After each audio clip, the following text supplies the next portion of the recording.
yang luar biasa, kisah ketika Nabi SAW selesai perang Khaybar. Perang Khaybar itu perang paling besar antara kaum muslimin dengan orang Yahudi di Madinah. Ini paling besar dan bisa dibilang perang terakhir Nabi SAW. Setelah itu udah kayak nggak ada lagi perang-perang yang sulit. Ini perang Khaybar. Perang Khaybar, setelah selesai perang ada beberapa tawanan perang. Salah satunya adalah calon istri Nabi, orang Yahudi. Siapa namanya? Sofia. Jadi salah satu tawanan perang Khaybar itu adalah Sofia. Suaminya terbunuh dalam perang Khaybar, saudaranya terbunuh dalam perang Khaybar, ayahnya terbunuh dalam perang Khaybar, pamannya terbunuh dalam perang Khaybar, keluarga besarnya banyak yang terbunuh dalam perang Khaybar. Dan cuman mungkin bisa dibilang dia sebatang kara yang selamat dalam perang Khaybar dan jadi tawanan kaum muslimin. Akhirnya Nabi datang ke tenda para tawanan perempuan. Nabi mencari tahu di mana Sofia karena dia anak kepala suku. Ditunjukkan oleh sahabat, masuklah Nabi dengan beberapa orang sahabat ke dalam tenda Sofia, dan Sofia waktu itu komen dalam postingan itu tuh. Kata Sofia, Muhammad adalah orang yang paling aku benci saat itu. Gimana enggak?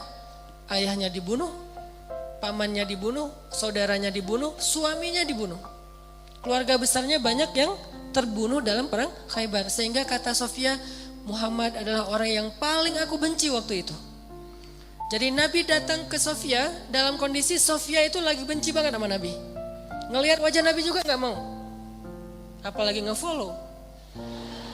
Ngelihat wajahnya aja gak mau. Kalau Nabi request mau follow, pasti di blok.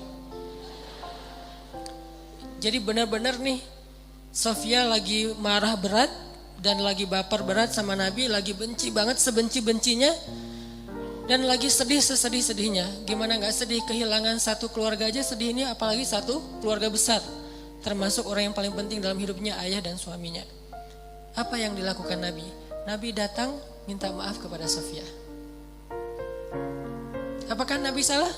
Tidak. Apakah Nabi zalim kepada keluarga Sofia? Tidak sama sekali. Tapi Nabi tidak punya ego di dalam dirinya. Beliau datang meminta maaf kepada Sofia. Masuk ke tenda Sofia. Sofia, maafkan aku atas kematian ayahmu. Maafkan aku atas kematian suamimu. Maafkan aku atas kematian saudaramu, pamanmu, keluarga besarmu. Kemudian Nabi menjelaskan apa yang sebenarnya terjadi. Aku udah ngasih kesempatan buat ayahmu, tapi beliau menolak. Beliau malah menyerang kami, beliau malah zalim kepada beberapa kaum muslimin dan seterusnya. Nabi menjelaskan, meminta maaf, menjelaskan, meminta maaf, menjelaskan, meminta maaf, terus menerus. Sampai akhirnya luluh hati Sofia dan tiba-tiba Sofia menjadi jatuh hati kepada Rasulullah SAW. Lihat luar biasanya Nabi dalam meminta maaf. Bukan maaf ya, udah selesai pergi. Enggak. Beliau minta maaf sampai Sofia jatuh hati pada beliau. Itu gimana caranya tuh?